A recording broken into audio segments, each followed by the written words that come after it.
అందరికీ వందనాలండి. అందరూ బాగున్నారు అనుకుంటున్నాను. ఇప్పటివరకు మనం యెహోషువ 1 నుండి 12 అధ్యాయాలు చదువుకున్నాం.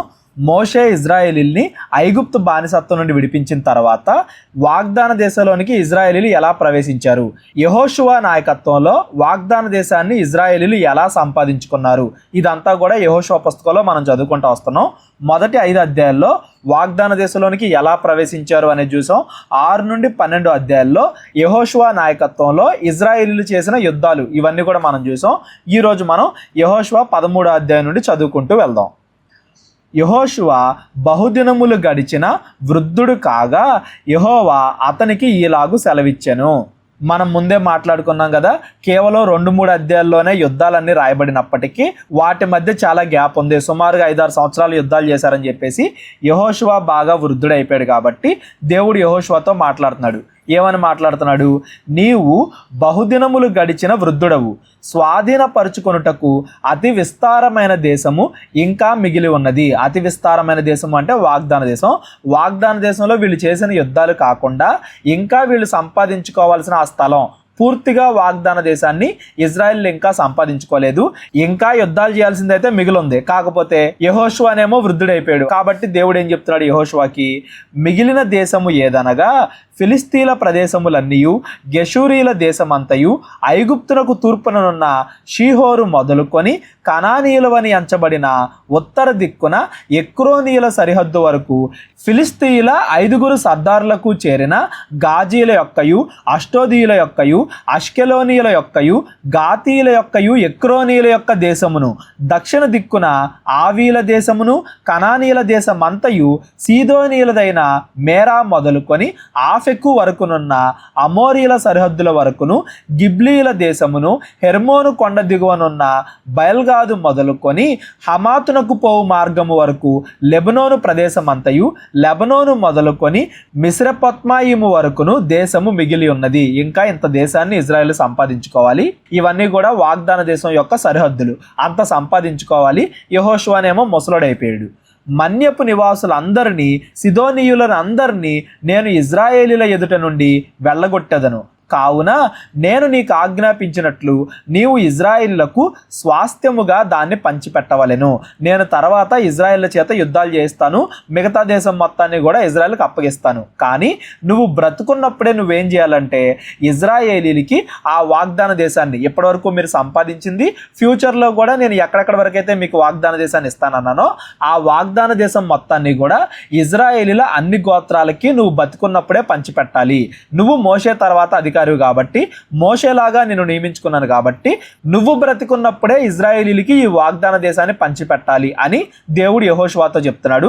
దాని అర్థం ఏంటి? తర్వాత చాలా కాలం వరకు యెహోషువ లాంటి గొప్ప నాయకుడు, మోషే లాంటి గొప్ప నాయకుడు పుట్టలేదు అని దాని అర్థం. యెహోషువ ద్వారానే దేవుడు ఇజ్రాయేల్ గోత్రాల వారికి ఆ వాగ్దాన దేశాన్ని పంచిపెట్టిస్తున్నాడు. 9 గోత్రములకు మనష్షే అర్ధ గోత్రమునకు ఈ దేశమును స్వాస్థ్యముగా పంచిపెట్టుము. 12 గోత్రాల్లో రూబేను, గాదు, మనష్షే గోత్రంలో సగం మంది అనగా అర్ధగోత్రం, ఆ 2.5 గోత్రాల వాళ్ళు యోర్దానికి యువతల భూమిని స్వాస్థ్యంగా చేసుకున్నారు అని మనం ముందధ్యాయంలో చదువుకున్నాం. మిగిలిన 9.5 గోత్రాలకి కూడా నువ్వు వాగ్దాన దేశాన్ని పంచిపెట్టాలి. యెహోవా సేవకుడైన మోషే వారికి ఇచ్చినట్లు రూబేనీయులు, గాదీయులు తూర్పు దిక్కున యోర్దానుకు అవతల మోషే వారికి ఇచ్చిన స్వాస్థ్యమును పొందిరి. అది ఏదనగా ఎర్నోను ఏటి లోయ ధరనున్న అరోయేరు మొదలుకొని ఆ లోయ మధ్యనున్న పట్టణము నుండి దీబోను వరకు, మెదబా మైదానం అంతయు, అమోనీల సరిహద్దు వరకు, హెష్బోనులో ఏలికయు అమోరీల రాజైన సీహోను యొక్క సమస్త పురములను, గిలాదును, గెషూరీయుల యొక్కయు, మాయకాతీల యొక్కయు దేశమును, హెర్మోను మన్యమంతయు, సల్కా వరకు, బాషాను దేశమంతయు, రెఫాయిముల శేషములో అస్తారోతులోను, ఎద్రెయిలోను ఏలిక అయిన ఓగు రాజ్యమంతయు మిగిలి ఉన్నది. మోషే ఆ రాజులను జయించి వారి దేశమును పట్టుకొనెను.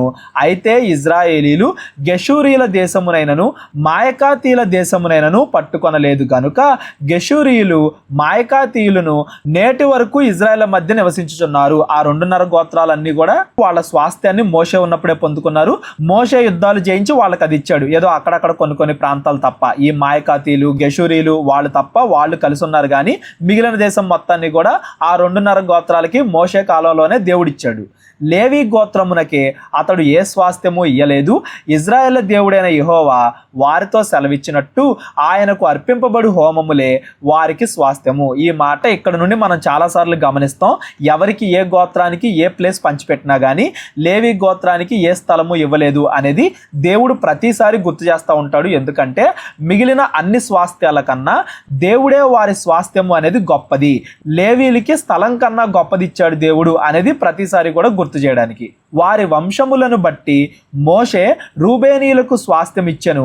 వారి సరిహద్దు ఏదనగా అర్నోను ఏటిలోయ ధరనున్న అరోయేరు మొదలుకొని ఆ లోయలోనున్న పట్టణము నుండి మెదబా యొద్దనున్న మైదానం అంతయు, హెష్బోనును మైదానములోని పట్టణములన్నీయు, దీబోను, బామోత్పయలు, బేత్పయల్మయోను, యాహసు, కెదెమోతు, మేఫాతు, కిరియతాయిము, సిబ్మాలోయలోని కొండ మీది సెరితెషారు, బెత్పయోరు, పిస్గా కొండ చర్యలు, బెత్తేషిమోతు అను పట్టణములను, మైదానములోని పట్టణములన్నీయు, హెష్బోనులో ఏలికయు, మోషే జయించువాడనైన సీహోను వశములోనున్న ఏరీ రెకము, నూరు, హోరు, రేబా అను మిద్యాను రాజుల దేశమును, అమోరీల రాజైన సీహోను రాజ్యం అంతయు వారికి స్వాస్థ్యముగా ఇచ్చెను. ఇవన్నీ కూడా మోషే కాలంలోనే జరిగినాయి, మనం అంతకుముందు చదువుకున్నవే. ఇజ్రాయేలీలు బెయోరు కుమారుడును సోదెగాడునైన బిలామును తాము చంపిన తక్కిన వారితో పాటు ఖడ్గముతో చంపిరి. ఆ బిలామును కూడా దేవుడు ఇక్కడ ఎందుకు గుర్తు చేస్తున్నాడు అంటే, ఆ యుద్ధంలో దేవుడే వీళ్ళకి తోడుండి వీళ్ళని గెలిపించాడు, అడ్డంకులు ఎన్నున్నా కానీ అనేది ఇజ్రాయేల్కి మరలా ఒకసారి గుర్తు చేస్తున్నాడు. యోర్దాను ప్రాంతం అంతయు రూబేనీయులకు సరిహద్దు. ఆ యోర్దాన్ నదే వాళ్ళకి సరిహద్దు. అదియు దానిలోని పట్టణములను గ్రామములను రూబేనీయుల వంశముల లెక్క చొప్పున వారికి కలిగిన స్వాస్థ్యము. మోషే గాదు గోత్రమునకు అనగా గాదీలకు వారి వంశముల చొప్పున స్వాస్థ్యం ఇచ్చెను. మనష్షే అర్ధ గోత్రం అయిపోయింది, రూబేను గోత్రం అయిపోయింది. ఇప్పుడు గాదు గోత్రం గురించి చెప్తున్నాడు.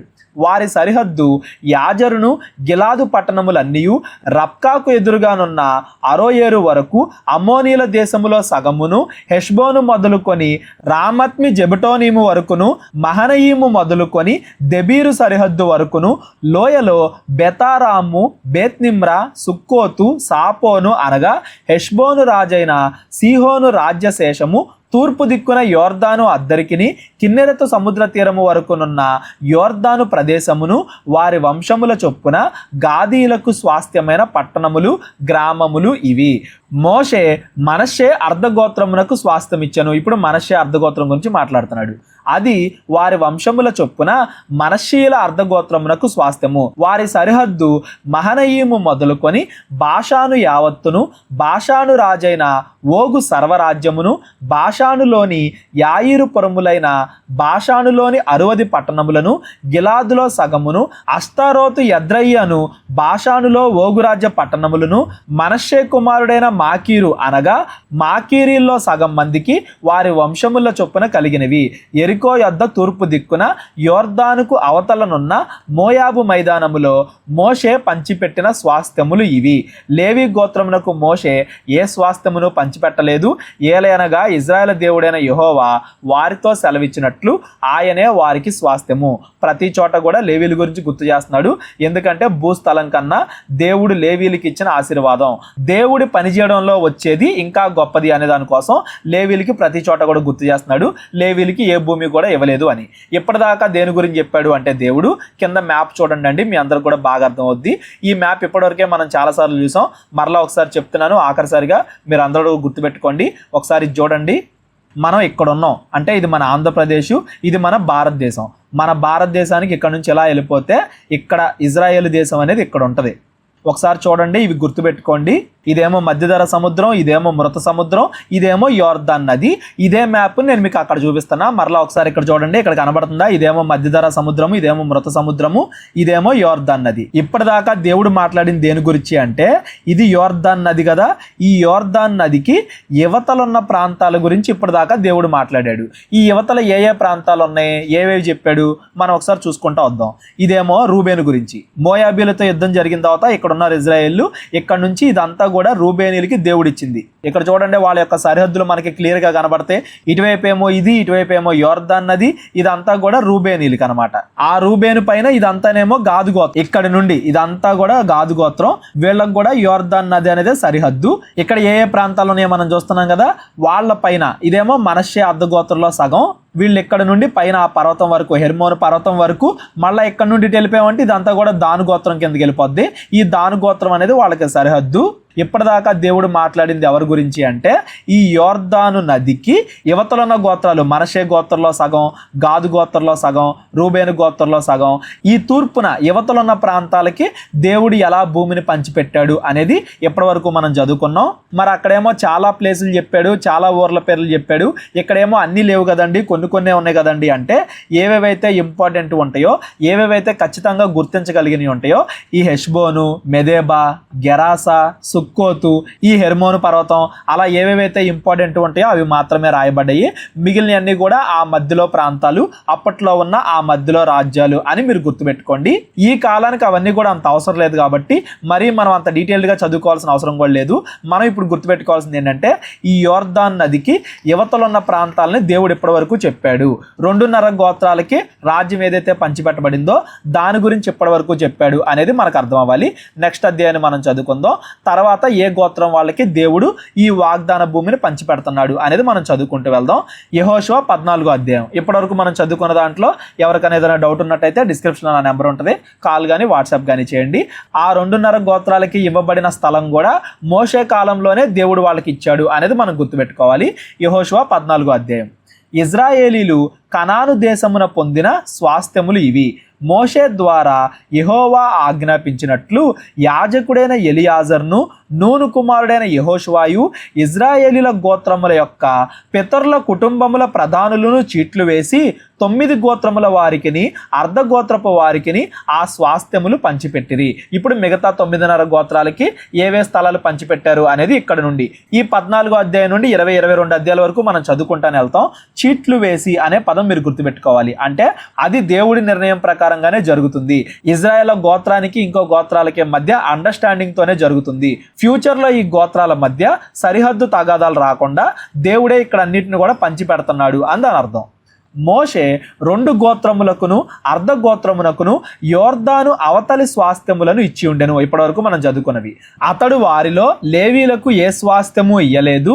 యోసేపు వంశకులకును మనష్షే ఎఫ్రాయిములకును 2 గోత్రముల వారు నివసించుటకు పట్టణములను, వారి పశువులకును, వారి మందలకును, ఆ పట్టణముల సమీప భూభాగములకు మాత్రమే కాక లేవీయులకు ఆ దేశమున ఏ స్వాస్థ్యము ఇవ్వలేదు.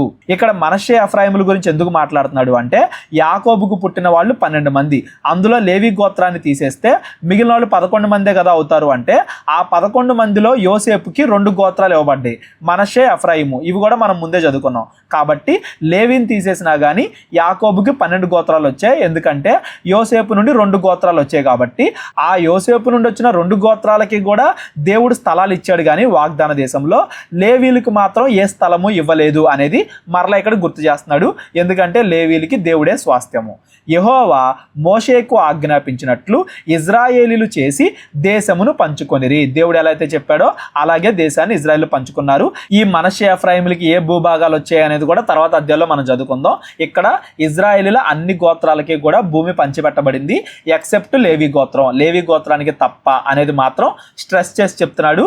దేవుడు చెప్పినట్టుగానే ఎటువంటి తగాదాలు లేకుండా పంచుకున్నారు అనేది ఇక్కడ చెప్పుకుంటూ వస్తున్నాడు. యూదా వంశస్థులు గిల్గాలులో యెహోషువ యొద్దకు రాగా కెనెజీయుడగు యెఫున్నె కుమారుడైన కాలేబు అతనితో ఈలాగు మనవి చేశాను. ఈ కాలేబు గుర్తున్నాడా మీకు? ఐగుప్తు నుండి బయలుదేరిన వాళ్ళలో కేవలము ఇద్దరు, ఈ కాలేబు, యెహోషువ, వీళ్ళిద్దరూ మాత్రమే వాగ్దాన దేశంలోనికి ప్రవేశించారు. మిగతా వాళ్ళందరూ కూడా అరణ్యంలోనే చనిపోయారని మనం చదువుకున్నాం కదా. అలా విశ్వాసాన్ని కాపాడుకున్న కాలేబు వాగ్దాన దేశాన్ని చూసి అక్కడున్న జైంట్స్, నెఫిలిల్ లాంటి పెద్ద పెద్ద ఆకారాలు చూసి కూడా వాళ్ళకి భయపడకుండా దేవుడు ఈ దేశాన్ని మాకు ఇస్తాడు అని చెప్పి నమ్మిన కాలేబు యెహోషువ దగ్గరికి వచ్చి మాట్లాడుతున్నాడు. ఏమంటున్నాడు? కాదేషు బర్నేయలో దైవజనుడైన మోషేతో యెహోవా నన్ను గూర్చియు నిన్ను గూర్చియు చెప్పిన మాట నీ వెరుగుదువు. మనిద్దరి గురించే కదా దేవుడు చెప్పాడు. మనిద్దరం తప్పితే మిగిలిన వాళ్ళందరూ కూడా చనిపోతారని. అదే జరిగింది. మనిద్దరమే మిగిలిన్నాము. దేవుడు మనతో ఏం చెప్పాడో నీకు తెలుసు. దేశమును వేగు చూచుటకు యెహోవా సేవకుడైన మోషే కాదేషు బర్నేయలో నుండి నన్ను పంపినప్పుడు నేను 40 ఏండ్ల వాడను. ఎవనికి భయపడకుండా నేను చూసినది చూసినట్టే అతనికి వర్తమానము తెచ్చితిని. నాతో కూడా బయలుదేరి వచ్చిన నా సహోదరులు జనుల హృదయములను కరుగజేయగా నేను నా దేవుడైన యెహోవాను నిండు మనసుతో అనుసరించితిని. ఇవన్నీ కూడా మనం అక్కడ చదువుకున్నాం సంఖ్యాకాండంలో. నేను దేవుడి పైన విశ్వాసం కలిగిన వాడిని. ఆ విషయం నీకు కూడా తెలుసు కదా యెహోషువ, జనాలందరికీ తెలుసు నేను యెహోవా మీద విశ్వాసం కలిగిన వాడిని అని చెబుతూ ఆ దినమున మోషే ప్రమాణము చేసి నీవు నా దేవుడైన యెహోవాను నిండు మనసుతో అనుసరించితివి గనుక నీవు అడుగుపెట్టిన భూమి నిశ్చయముగా నీకును నీ సంతానమునకును ఎల్లప్పుడూ స్వాస్థ్యముగా ఉండుననెను. యెహోవా చెప్పినట్లు యెహోవా మోషేకు ఆ మాట సెలవిచ్చినప్పటి నుండి ఇజ్రాయేలు అరణ్యంలో నడిచిన ఈ 45 ఏండ్లు ఆయన నన్ను సజీవునిగా కాపాడి ఉన్నాడు. 40 ఏళ్లే కదా ప్రయాణం చేసింది, 45 అంటున్నాడు ఏంటని కన్ఫ్యూజ్ అవ్వద్దు. ఈ 5 ఏళ్ళు కూడా యెహోషువ ద్వారా చేసిన యుద్ధాలను కూడా కలిపి చెప్తున్నాడు. 45 ఏళ్ళు అంటే కాదేష్ బర్నేయ నుండి ఇప్పటి వరకు 45 ఏళ్ళు అయ్యింది అందని అర్థం. ఇదిగో నేనిప్పుడు 85 ఏండ్ల వాడను. మోషే నన్ను పంపిన నాడు నాకెంత బలమో నేటి వరకు నాకంత బలము. యుద్ధము చేయుటకు గాని వచ్చుచూ పోవుచూ ఉండుటకు గాని నాకు ఎప్పటి అట్లు బలం ఉన్నది. నాకు 85 సంవత్సరాలు వచ్చినా గాని నాకింకా బలం ఉంది. నేను ఇంకా యుద్ధాలు చేయగలను. దేవుడు నన్ను ఇంకా గెలిపిస్తాడు అనే నమ్మకం నాకుంది అని చెప్పేసి కాలేబ్ మాట్లాడుతున్నాడు. ఈ కాలేబు నుండి మనందరం కూడా చాలా నేర్చుకోవాలండి. ముసలితనంలో కూడా 85 సంవత్సరాలు వచ్చినా కానీ దేవుడి మీద విశ్వాసం కోల్పోవట్లేదు. చూడండి, నేను ముసలివాడిని, ఇంకా యుద్ధానికి నేనేం వెళ్తాను, ఇప్పటిదాకా నేను విశ్వాసం కాపాడుకున్నాను కదా, మా గోత్రానికి త్వరగా ఇచ్చేయండి ల్యాండ్ అనట్లా కాలేబు. నేను ఇంకా ధైర్యంగా ఉన్నాను, దేవుడు నాకు ఇంకా చాలా చేస్తాడు, నాకు విశ్వాసం ఉంది, నేను ఎప్పటికైనా యుద్ధానికి వెళ్ళానంటే దేవుడు నన్ను గెలిపిస్తాడు అని మొండి విశ్వాసంతో మాట్లాడుతున్నాడు. అంటే కాలేబుకి ఎంత ధైర్యం ఉంది. మనందరం కూడా కాలేబుని ఎంత మాదిరిగా తీసుకోవాలి అనేది ఈ సందర్భం ద్వారా మనకు అర్థం అవ్వాలి. 85 ఏళ్ళు నేను విశ్వాసాన్ని కాపాడుకున్నాను, ఇంకా నాకు బలం ఉంది. అంతకుముందు నేను ఎలా ఉన్నానో ఇప్పుడు కూడా అలాగే ఉన్నాను. ఈ కాలేబు చూడండి, ఇజ్రాయెల్ 12 మందిని పంపిస్తే మోషే ఆ 12 మందిలో మిగతా 10 మంది అక్కడ ఉన్న జనాలకు చూసి భయపడ్డారు. వాళ్ళు నెఫీలులాగా ఉన్నారు, పెద్ద పెద్ద ఆకారాలు కలిగి ఉన్నారు, మనం ఎక్కడ చేస్తాం వాళ్ళతో యుద్ధాలు అని చెప్పేసి అందరూ భయపడ్డారు. కాలేబు యెహోషువ మాత్రం భయపడలా. దేవుడు మాకిస్తాడు, యుద్ధం గెలిపిస్తాడని నమ్మకం కలిగి ఉన్నారు. యవ్వనంలో ఉన్నప్పుడే నాకంత ధైర్యం ఉంది, ఇప్పుడు అందులో కొంచెం కూడా తగ్గిపోలేదు. వయసు పెరిగినా కానీ నాకు ఇంకా అంతే ధైర్యం ఉంది, ఇంకా అంతే బలం ఉంది అని చెప్పేసి కాలేబు మాట్లాడుతున్నాడు. ఈ కాలేబు మనందరికీ కూడా ఒక మంచి మాదిరి, ముసలితనంలో ఉన్న వాళ్ళకి ఇంకా గొప్ప మాదిరి. కాబట్టి ఆ దినమున యెహోవా సెలవిచ్చిన ఈ కొండ ప్రదేశమును నాకు దయచేయుము. అనాకీయులను ప్రాకారము గల గొప్ప పట్టణములను అక్కడ ఉన్న సంగతి ఆ దినమున నీకు వినబడెను. యెహోవా నాకు తోడైయుండిన ఎడల యెహోవా సెలవిచ్చినట్లు వారి దేశమును స్వాధీనపరుచుకొందును. ఏ ప్లేస్ అడుగుతున్నాడో తెలుసా కాలేబు? కొండ ప్రాంతం. ఏదైతే వీళ్ళు మొదట్లో 12 మంది వచ్చి చూశారో, ఎక్కడున్న జనాలను చూసి అయితే ఇజ్రాయేల్ భయపడ్డారో ఆ కష్టమైన ప్రాంతాన్ని నాకు ఇవ్వు, అక్కడున్న జనాలను దేవుడు నాకు అప్పగిస్తాడు. ఆ ఒకే ఒక్క దేవుడు నాకు సహాయంగా ఉంటాడు, నేను ఒక్కడిని వెళ్ళినా కానీ యుద్ధం చేసి గెలవగలను అనేంత విశ్వాసం చూపిస్తున్నాడు. చూడండి, యాక్చువల్గా ఎవరైనా కానీ ముసలితనంలో ప్రశాంతత కోలుకుంటారు. ఇజ్రాయెల్ అందరూ ఆ కాలంలో ఎవరిని చూసైతే భయపడ్డారో అంత కష్టమైన స్థలాన్ని నాకు ఇవ్వు, అక్కడున్న గొప్ప గొప్ప యోధుల్ని, నెఫీలు లాంటి వాళ్ళని నేను జయిస్తాను, ఆ స్థలం నాకు ఇవ్వు అంటున్నాడంటే ఎంత ధైర్యం ఉంది కాలేబుకి, ఇంకా దేవుడి పైన ఎంత విశ్వాసం ఉంది అనేది మనకు అర్థం అవ్వాలి. వేరే గోత్రం వాళ్ళకి ఎవరికన్నా ఆ స్థలం ఇస్తే భయపడతారేమో యుద్ధం చేయడానికి, మా యోధా గోత్రానికి ఇవ్వు, నాకు ఇవ్వు అని చెప్పేసి కాలేబు అడుగుతున్నారు. ముసలి వాళ్ళం అయితే మనం కూడా కాలేబు లాగా ఉండాలి, కాలేబు లాగా మనం ముసలివాళ్ళం అవ్వాలి. అప్పటికి కూడా మనం దేవుడి పైన అంత విశ్వాసం చూపించాలి అని కాలేబుని చూసి మనం నేర్చుకోవాలి. యెఫున్నె కుమారుడైన కాలేబు ఇజ్రాయేల్ దేవుడైన యెహోవాను నిండు మనసుతో అనుసరించువాడు గనుక యెహోషువ అతన్ని దీవించి అతనికి హెబ్రోనును స్వాస్థ్యముగా ఇచ్చెను. ఈ హెబ్రోన్ అనే పేరు గుర్తుపెట్టుకోండి.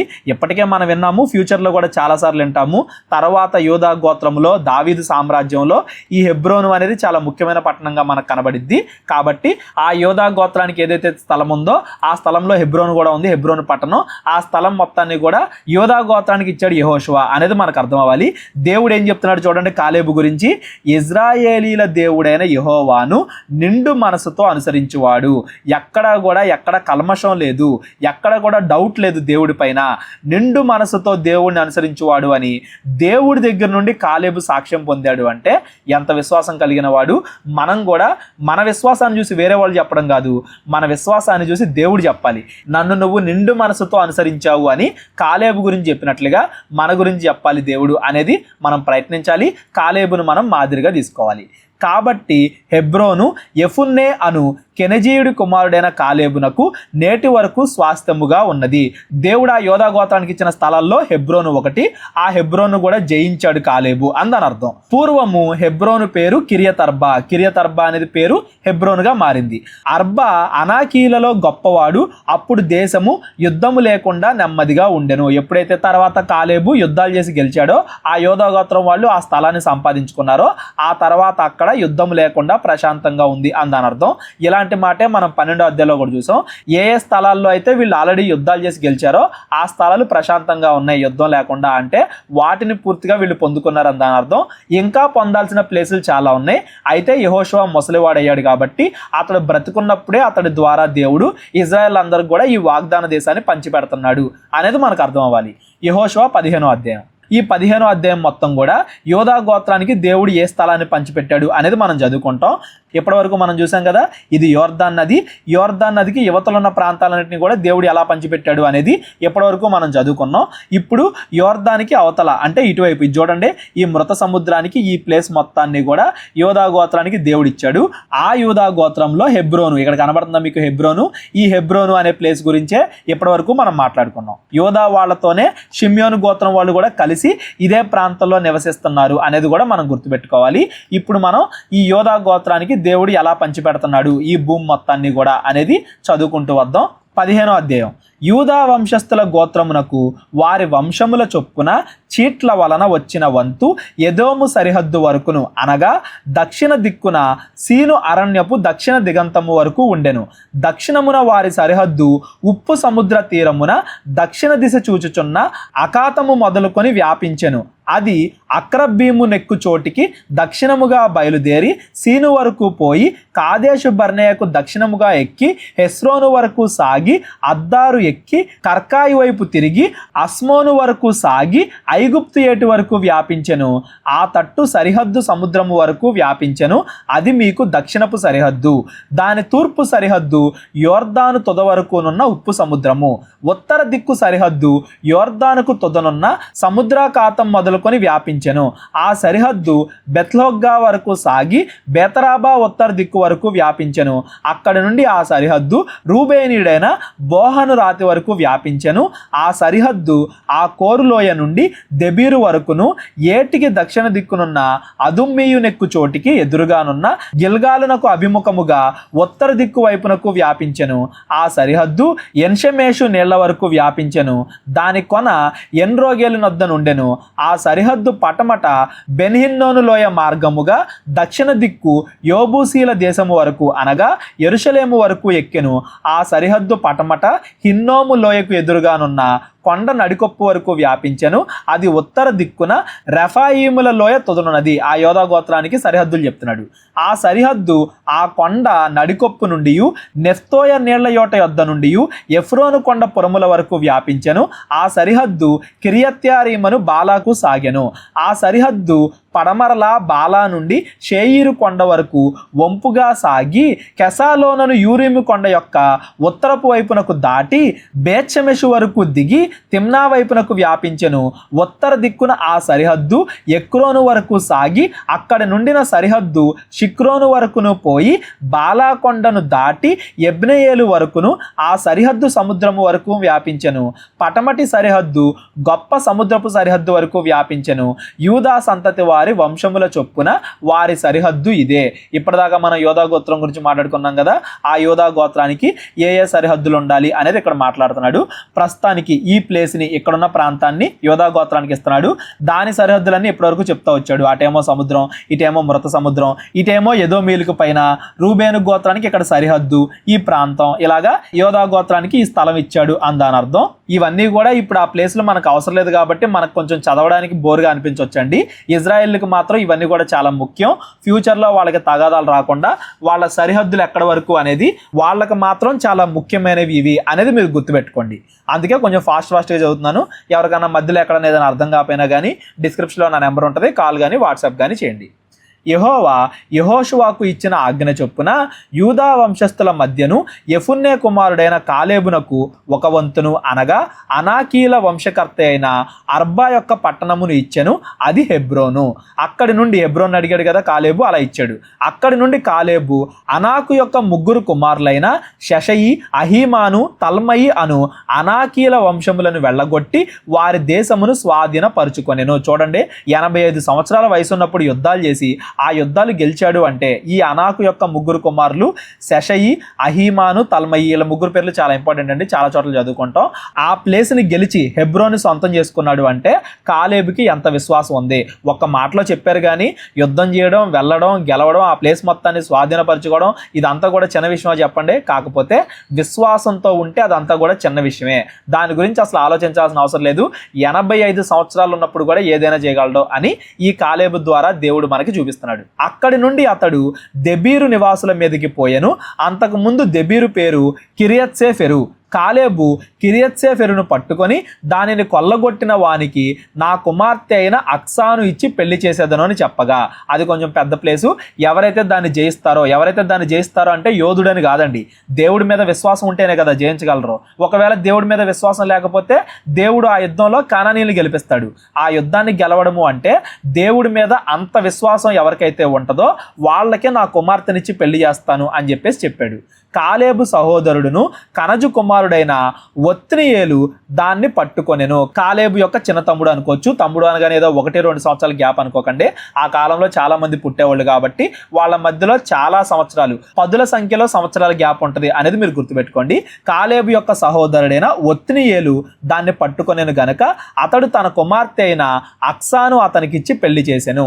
ఈ ఒత్నియేలు అనే పేరు జ్ఞాపకం పెట్టుకోండి. ఇతడు కూడా మంచి విశ్వాసి. తర్వాత ఇతన్ని దేవుడు న్యాయాధిపతిగా ఎంచుకుంటాడు. మనం న్యాయాధిపతుల పుస్తకంలో, ఈ యెహోషువ పుస్తకం తర్వాత న్యాయాధిపతుల పుస్తకం వస్తుంది. ఆ పుస్తకంలో మనం ఈ ఒత్నియేలు గురించి ఎక్కువగా చదువుకుంటాం. కాబట్టి ఈ ఒత్నియేలు పేరు అనేది మీరు అందరూ కూడా గుర్తుపెట్టుకోండి. ఇతడు కూడా మంచి విశ్వాసి. అతడు ఆ పట్టణాన్ని జయించాడు కాబట్టి కాలేబు ఏం చేశాడు, అతని కుమార్తె అయిన అక్సానిచ్చి అతనికి పెళ్లి చేశాడు. మరియు ఆమె తన పెనిమిటి ఇంటికి వచ్చినప్పుడు తన తండ్రిని ఒక పొలము అడుగుమని అతనిని ప్రేరేపించెను. ఆమె గాడిదను దిగగా కాలేబు ఆమెను చూసి నీకు ఏమి కావలెను అని అడిగెను. అందుకు ఆమె నాకు దీవెన దయచేయుము, నీవు నాకు దక్షిణ భూమి ఇచ్చి ఉన్నావు గనుక నీటి మడుగులను నాకు దయచేయమనగా అతడు ఆమెకు మెరక మడుగులను పల్లపు మడుగులను ఇచ్చెను. నువ్వు నాకు ఇచ్చిన స్థలంలో నీళ్లు లేవు, నీళ్లుండే ప్లేసులు కూడా నాకు ఇవ్వు అని ఆవిడ అడిగింది. ఆవిడ అడిగినట్టుగానే ఆమెకి మెరక మడుగులు పల్లపు మడుగులు 2 కూడా కాలేబు ఇచ్చాడు. అడిగిన దానికన్నా ఎక్కువ ఇచ్చాడు. ఇక్కడ ఈ సందర్భం ద్వారా మనకేం అర్థం అవ్వాలి, కాలేబు వెళ్ళాము యెహోషువని అడిగాడు నాకు ఆ ప్లేస్ కావాలి అని విశ్వాసంతో నేను జయిస్తాను అని చెప్పేసి, కాలేబు కుమార్తె వచ్చేమో కాలేబుని అడుగుతుంది, భర్తను కూడా ఒత్నియేలును కూడా అడగమని చెప్పింది. అంటే దాని ఉద్దేశం ఏంటంటే ముందు మనం విశ్వాసంతో ఉంటే దేవుడు మనం ఏది అడిగినా కానీ మనకి దయచేస్తాడు అని దాని అర్థం. మనం అడిగే దాంట్లో తప్పు లేదు అన్నప్పుడు, మనకి విశ్వాసం ఉన్నప్పుడు, మన విశ్వాసాన్ని క్రియల్లో మనం చూపించినప్పుడు దేవుడు మనం ఏది అడిగినా కానీ ఇస్తాడు అనేదానికి ఈ కాలేబు యొక్క కుటుంబం అనేది ఒక మంచి ఉదాహరణ. ముందు మన విశ్వాసంతో ఉండాలి, మన విశ్వాసాన్ని క్రియల్లో చూపించాలి, మనం అడిగే దాంట్లో తప్పు ఉండకూడదు. అప్పుడు దేవుడు ఖచ్చితంగా దాన్ని చేస్తాడు అనేదానికి ఈ కాలేబు యొక్క కుటుంబం ఒక మంచి ఉదాహరణ. ఇక్కడ నుండి ఊరి పేర్లు, పట్టణాల పేర్లు, ఆ యోధా గోత్రానికి ఏవేవి ఇచ్చాడు దేవుడు, ఇవన్నీ కూడా చాలా ఎక్కువగా ఉంటాయి. మనం చదువుకుంటూ వెళ్ళిపోదాం ఫాస్ట్గా. యూదా వంశస్థుల గోత్రమునకు వారి వంశముల చొప్పున కలిగిన స్వాస్థ్యము ఇది. ఇజ్రాయెల్లో తర్వాత యోధా గోత్రం పెద్ద గోత్రం కాబట్టి ఈ యోధా గోత్రం అనేది చాలా ముఖ్యమైన గోత్రం కాబట్టి దాని గురించి కొంచెం ఎక్కువ వివరంగా రాస్తున్నారు. ప్రతి పట్టణం గురించి, వాళ్ళ సరిహద్దుల గురించి క్లియర్గా చెప్తున్నారు అని దాని అర్థం. దక్షిణ దిక్కున ఎదోము సరిహద్దు వరకు యూదా వంశస్థుల గోత్రముల యొక్క పట్టణములు ఏవనగా కెప్సేలు, ఏదెరు, యాగూరు, కీనాది, మోనా, అదాదా, కెదెషు, హాసోరు, యత్నాను, జీఫు, తెలెము, బెయాలోతు, క్రొత్త హాసోరు, కెరియోతు, హెస్రోను అనబడిన హాసోరు, ఆమాము, షేమ, హెస్రోను అనబడిన హాసోరు, ఆమాము, హేమ, మొలాదా, అసర్గద్దా, హెష్మోను, బేత్పెలెతు, హసర్షువలు, బేర్షెబా, బిజ్యోత్యాబాల, ఇయో, యజము, ఎల్తోలదు, కేసీలు, హోర్మా, సిక్లగు, మద్మన్న, సన్సన్న, లెబాయోతు, షిల్హిము, అయీను, రిమ్మోను అనునవి వాటి పల్లెలు పోగా ఈ పట్టణములన్నీ 29. మైదానముల్లో ఏవనగా ఎష్తాయోలు, జొరియా, అష్నా, జానోహ, ఎన్గన్నీము, తప్పుయా, ఏనాము, ఎర్మూతు, అదుల్లాము, సోకో, అజేకా, షరాయిము, అదీతాయిము, గెదెరోతాయిము అనునవి వాటి పల్లెలు పోగా 14 పట్టణములు. ఇవన్నీ కూడా మైదానాల్లో ఉండేవి. సెనాను, హదాష, మిద్గొల్గాదు, దిలాను, మెస్పే, యప్తయేలు, లాకీషు, బెస్కతు, ఎగ్లోను, కష్బోను, లహమాసు, కిత్లిషు, గెదెరోతు, బేత్తాగోను, నయమా, మక్కేదా అనునవి వాటి పల్లెలు పోగా 16 పట్టణములు. లిబ్నా, Ether, Ashan, Ifta, Ashna, నెసీబు, కెయీలా, అక్షీబు, Mareshah అనునవి వాటి పల్లెలు పోగా 9 పట్టణములు. ఎక్రోను దాని గ్రామములను పల్లెలను, ఎక్రోను మొదలుకొని సముద్రము వరకు, అష్టోదు ప్రాంతమంతయు దాని పట్టణములను గ్రామములను, ఐగుప్తు ఏటి వరకు పెద్ద సముద్రము వరకును, అష్టోదును, గాజాను వాటి ప్రాంతముల వరకును, వాటి గ్రామములను పల్లెలను, మన్య ప్రదేశమందు షామీరు, యత్తీరు, సోకో, దన్నా, కిరియత్సన్నా అను దెబీరు, అనాబు, ఎష్టమో, ఆనీము, గోషెను, హోలోను, గిలో అనునవి వాటి గ్రామములు పోగా 11 పట్టణములు. ఆరాబు, దూమా, యషాను, యానిము, బేత్తపూయ, ఆఫెకా, హుమ్తా, కిరియతర్బా అను హెబ్రోను, సియోరు అనునవి వాటి పల్లెలు పోగా 9 పట్టణములు. మాయోను, కర్మెలు, జూఫు, యుట్టా, యజ్రయేలు, యొక్తే, యాము, జానోహ, కయీను, గిబియా, తిమ్నా అనునవి వాటి పల్లెలు పోగా 10 పట్టణములు. హల్లూలు, బేత్సూరు, గెదోరు, మారాతు, బెతనోతు, ఎల్తెకో అనునవి వాటి పల్లెలు పోగా 6 పట్టణములు. కిరియత్యారీం అనగా కిరియతర్బయి, రబ్బా అనునవి వాటి పల్లెలు పోగా 2 పట్టణములు. అరణ్యమున బేతరాబా, మిద్దీను, సెకాక, నిష్బాను, ఈల్మెలహు, ఎన్గేది అనునవి వాటి పల్లెలు పోగా 6 పట్టణములు. యెరూషలేములో నివసించిన యోబూసీయులను యూదా వంశస్థులు తోలివేయలేకపోయారు గనుక యోబూసీయులు నేటి వరకు యెరూషలేములో యూదా వంశస్థుల యొద్ద నివసించుచున్నారు. ఈ పుస్తకం రాసే టైంకి వాళ్ళ మధ్యలో ఉన్న యోబూసీయులను ఇంకా తరిమేలేదు అని దాని అర్థం.